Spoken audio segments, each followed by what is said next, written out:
Être au parfum de l'actualité marquant la République démocratique du Congo, c'est notre vocation. Voilà pourquoi nous sommes là juste pour vous informer à travers l'actualité marquant la République démocratique du Congo. Personne n'ignore la montée de la tension, les voix se lèvent, les réactions ne cessent de se multiplier tout autour de la sortie médiatique de Martin Fayoulou. Alors le MENI en fait est tellement ouvert par rapport au dialogue. Est-ce que ce sont juste un danger pour la République démocratique du Congo ou bien un danger pour la République démocratique du Congo? C'est juste une question posée. Vous aurez des réponses tout de suite avec notre invité, analyste politique, confrère journaliste aussi, Zabilon Mwamba. C'est avec lui que nous allons juste échanger par rapport à cette thématique. Papa Zabilon, bonjour et bienvenue à cette émission. Bonjour Madame Elali, merci beaucoup de m'avoir invité sur ce plateau. Voilà, merci beaucoup. Avant d'ouvrir d'abord cette émission, nous allons juste souhaiter un joyeux jour d'anniversaire à son excellence qui fait aujourd'hui son anniversaire. Ministre provincial de Finances de la province d'Ikulu, donc honorable le Miezeli, en fait, son excellence Blanchard Malutama, nous vous souhaitons un heureux jour de votre anniversaire, ministre de Finances. Un cadeau signé de la part de Djibril Moussoudi ainsi que Voldi Mbungu qui vous souhaite au moins un heureux jour de votre anniversaire, son excellence Blanchard Malutama, l'homme de Koudandam Bumbandam. Donc, qui s'est allumé Banda déjà avec vous, tout levé et le meilleur soit juste de votre côté. Alors, nous revenons au moins, partant de cette émission, 30 minutes pour convaincre avec notre invité où nous allons parler au moins de la République démocratique du Congo. On va se limiter juste à ces niveaux-là. Mais avant d'abord d'entrer dans même la profondeur de cette thématique sur les dialogues de la République démocratique du Congo qu'a préconisé au moins Martin Fayoulou, il n'y a pas de fumée sans fait. Tout est question juste de la situation sécuritaire de la partie Est de la République démocratique du Congo où nous allons faire juste notre allusion. Quelle lecture faire d'abord 30 ans durant l'Est dans l'insécurité? 30 ans, c'est l'âge où on est déjà mature, on est déjà responsable. Une personne qui a 30 ans, vous le verrez peut-être avoir, il y a peut-être aussi qui ont donné naissance avant, ils peuvent avoir peut-être 3, 4, 5 enfants.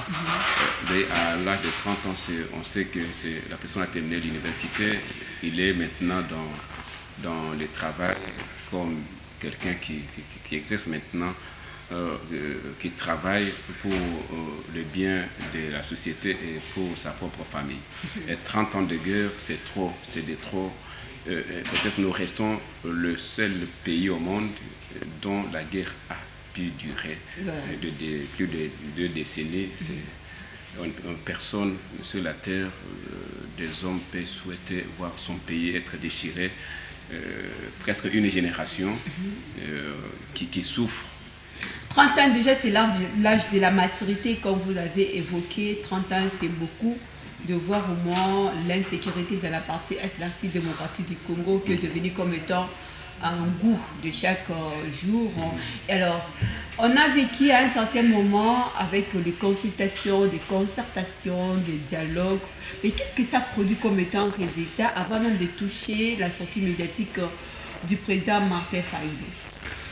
Qu'on parle de consultation, qu'on parle de dialogue, qu'on parle de pacte social, toutes ces démarches entreprises par les uns et les autres, c'est dans le seul but de voir le pays être dégagé de tous les conflits.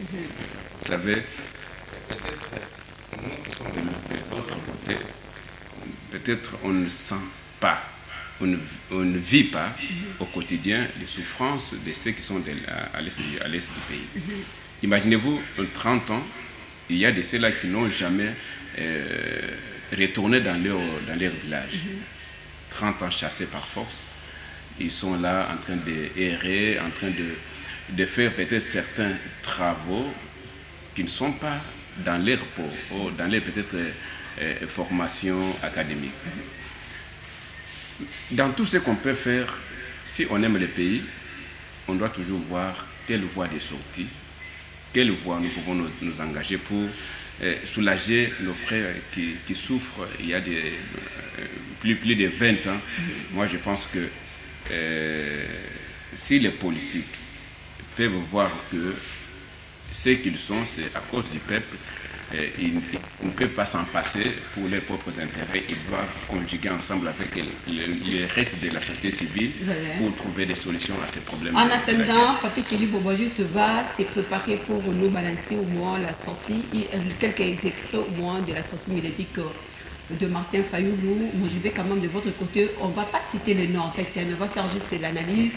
Il serait dit que nous avons un problème de la dictature, il serait dit qu'il y a un problème au moins de la cohésion, il faut faire chasser les troupes armées au sol congolais. Croyez-vous que ce sont juste l'un des moyens qui permettra à NARDC de pouvoir mettre la stabilité à ce qui concerne moi, la paix dans la partie est de la République démocratique du Congo? Bon, je ne voulais pas entrer dans la cadence où les uns cherchent des mots pour peut-être expliquer leur position.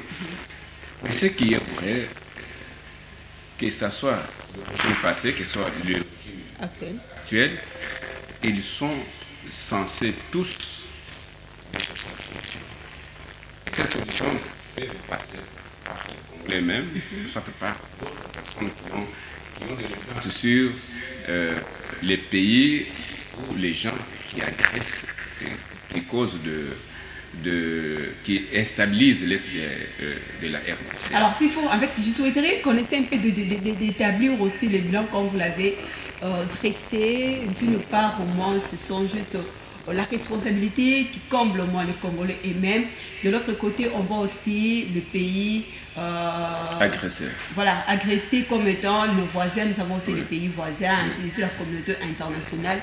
On essaie un peu de mettre au moins de la patte sur la table, en fait, qu'on puisse trouver la vraie paix à ce qui concerne la République démocratique du Congo. Ne voyez-vous pas que même le chemin emprunté entre les uns et les autres n'aboutisse à rien en moi? Si ça n'aboutisse pas, selon les analyses. Oui, mais ça dépend de la position des uns et des autres. Prenons exemple ceux qui agressent les pays. Les pays, tout le monde sait, que ce soit les experts des Nations Unies, ont prouvé noir sur blanc que le Rwanda s'est impliqué dans le conflit, dans l'instabilité de l'Est de la RDC. Maintenant, ceux qui sont utilisés par Paul Kagame, qu'est-ce qu'ils vont faire? Ils vont garder cette position pour manœuvrer. En sorte que Kagame ait la même issue sur l'Est de la RDC. Mais ceux qui sont de l'autre côté, qui ne voient même pas la chose de la même manière qu'on est Nang et toute sa bande, qu'est-ce qu'ils vont dire? En tout cas, nous n'allons pas négocier avec eux, puisque nous savons la finalité, c'est les brassages, les mixages, tout ça. Ça ne sert à rien, ça fait reculer le pays, ça traîne le pays dans la boue de la guerre. Non, il est temps pour qu'on mette fin à l'instabilité et chercher des voies et moyens pour le décollage de notre pays. Voilà, il est temps de mettre au moins fin à l'instabilité et chercher le mécanisme efficace pour sortir au moins de cette crise. On va d'abord du côté de la régie pour prendre cette sortie médiatique de Martin Fayoulou et on se retrouve juste après.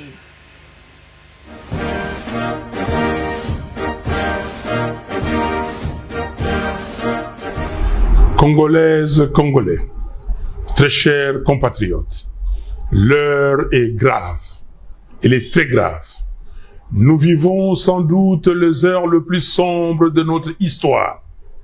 La balkanisation de notre pays que l'on redoute depuis 1960 n'est plus une menace lointaine. Elle est en marche, à grands pas. Nous devons l'arrêter. Et pour cela, je m'adresse solennellement à 3 compatriotes, Corneille Nangaa, Joseph Kabila et Félix Tshisekedi. Monsieur Nangaa, je vous en conjure, cessez d'être complice des massacres de nos frères et sœurs. Cessez de livrer notre sol, nos vies et nos ressources aux forces étrangères. Le sang congolais ne peut plus couler avec votre complicité. Aucune ambition, ne vaut le prix de la souffrance de tout un peuple. Monsieur Kabila, aucune raison, même stratégique, ne saurait justifier une collaboration avec ceux qui déchirent notre pays. Le chemin vers la rédemption de nos erreurs passées, c'est le dialogue, pas la compétition. Je vous exhorte de quitter Goma, cette ville martyre, aujourd'hui occupée avec la complicité des forces ennemies. L'histoire ne pardonne pas les trahisons, encore moins celles faites à la patrie. Monsieur Tshisekedi, vous avez le devoir de ne pas laisser notre génération être celle qui aura vu le Congo se désintégrer. J'en appelle à un sursaut d'honneur et de responsabilité. Je veux vous voir, non pas pour une faveur, mais pour une discussion directe, sans faux semblant, sans compromission, mais par patriotisme, afin de trouver une issue digne à cette crise existentielle. Oui, s'il faut mourir pour que le Congo renaisse, alors mourons. Mais que notre mort soit utile. Que ce combat soit celui pour la résurrection nationale. Peuple congolais, dressons nos fronts longtemps courbés. Ces paroles de notre hymne national ne doivent plus rester des mots vides. Face au danger des morts, le sauvetage est la seule issue. Levons-nous, unis tous ensemble. Soyons déterminés, refusons la fatalité. Choisissons la patrie. Construisons enfin cette cohésion nationale, fruit espéré des temps de sacrifices que le sang versé n'a jamais vu naître. Le Congo nous appelle. Le Congo nous attend. Le Congo a besoin de chacun de nous. Nous avons besoin de la cohésion nationale. Que Dieu bénisse le Congo et son vaillant peuple. Je vous remercie.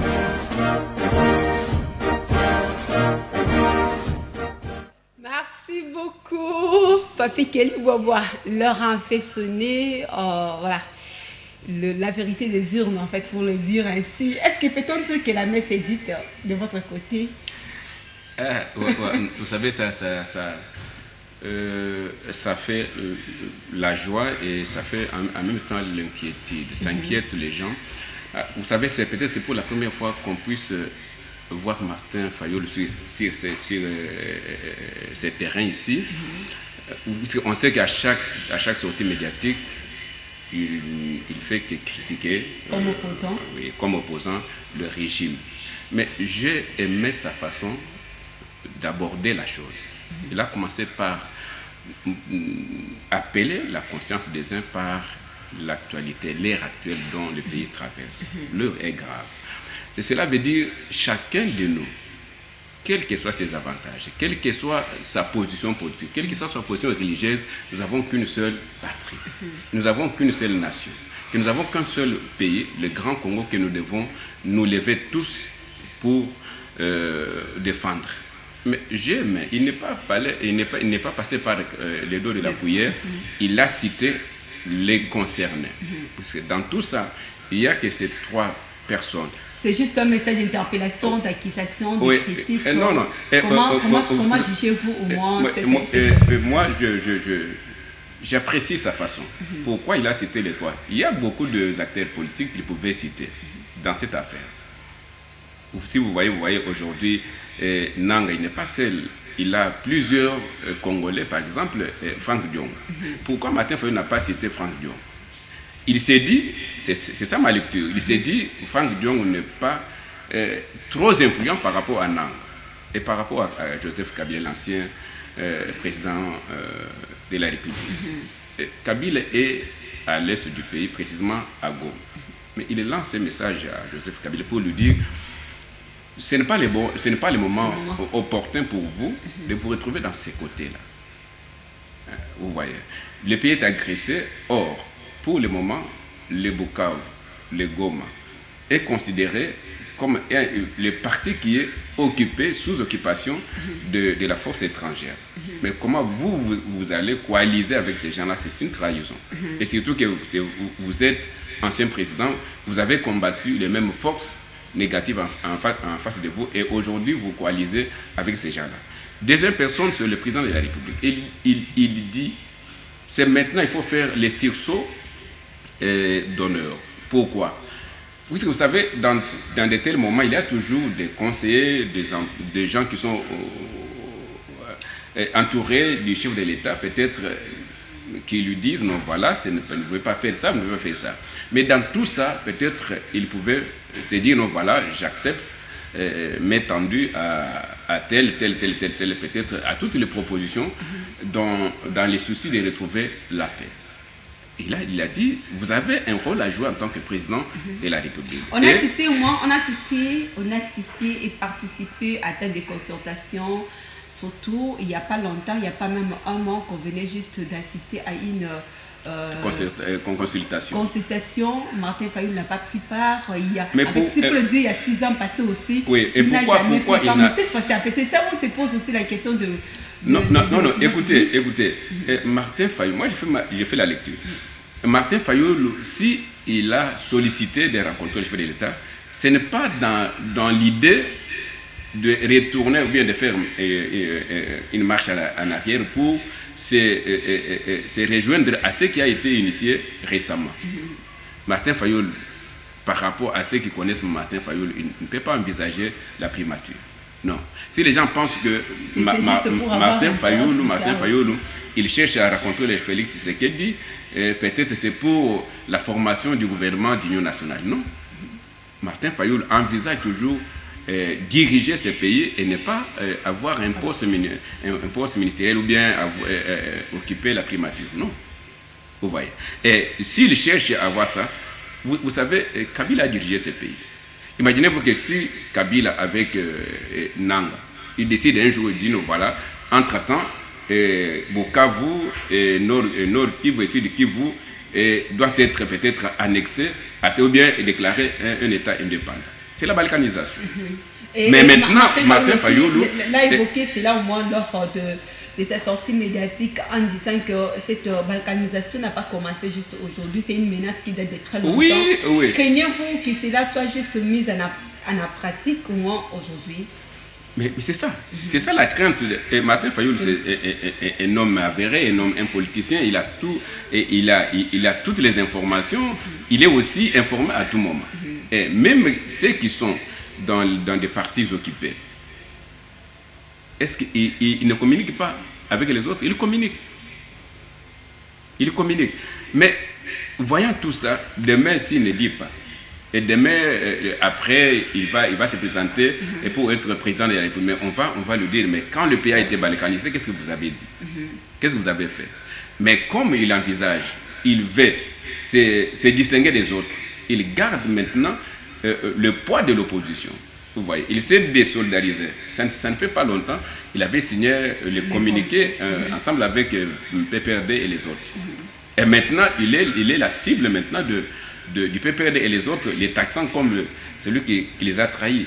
Ça tombe bien que Martin Fayulu vient d'évoquer juste l'un de l'héritage, en fait, il faut le dire ainsi, de notre hymne national, le gueule enfant, longtemps courbé. Par quel mécanisme, en fait? Est-ce que par le processus de dialogue, par la procédure de consultation nationale, ou bien les mécanismes efficaces pour que nos fronts soient réellement relevés? 65 ans bientôt, dans quelques jours, on va célébrer juste notre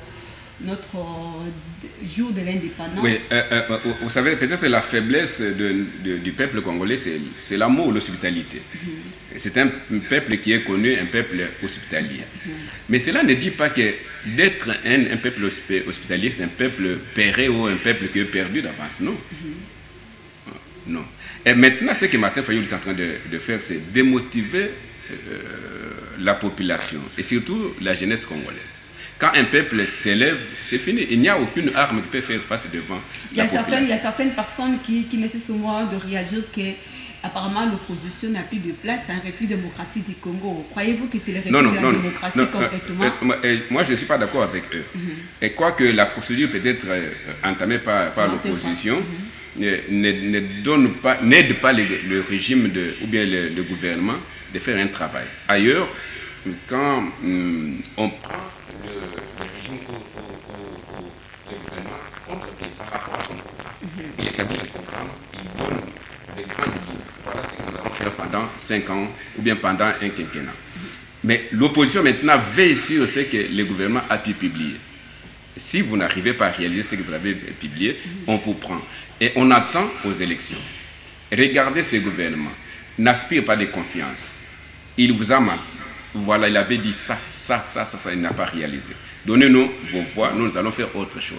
Vous voyez. Mais ici, chez nous, on ne veille pas sur le programme du gouvernement, mais par contre, on cherche comment déstabiliser le gouvernement et le faire quitter pour qu'ils prennent ces fauteuils-là.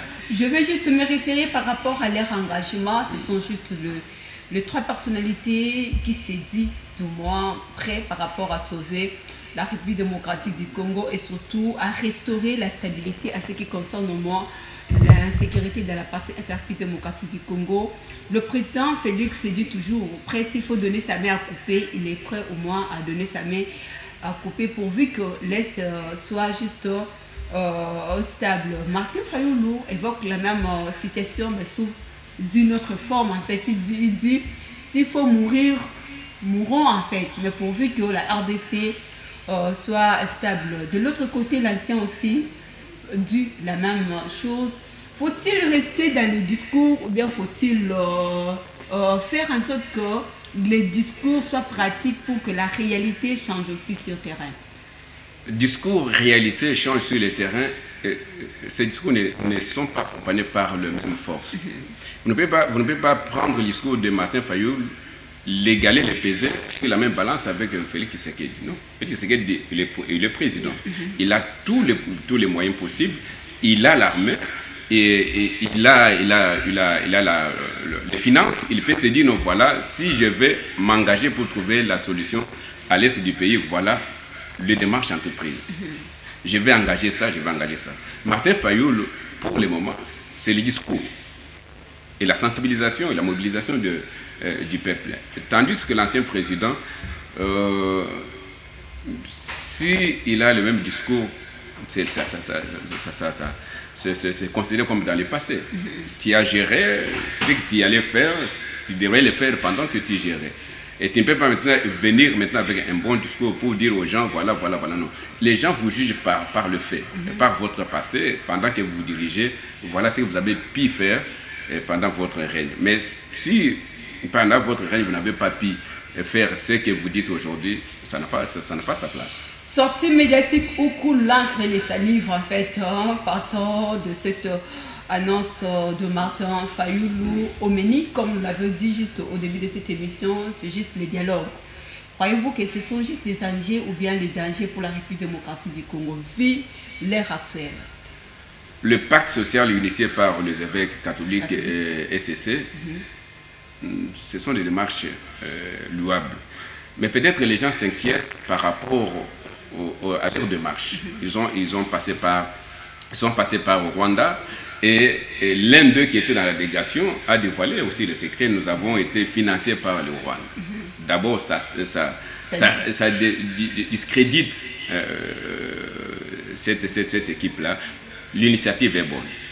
Et maintenant, si on veut maintenant recourir au pacte social, les concepteurs, les initiateurs et leur parcours, ça laisse à désirer.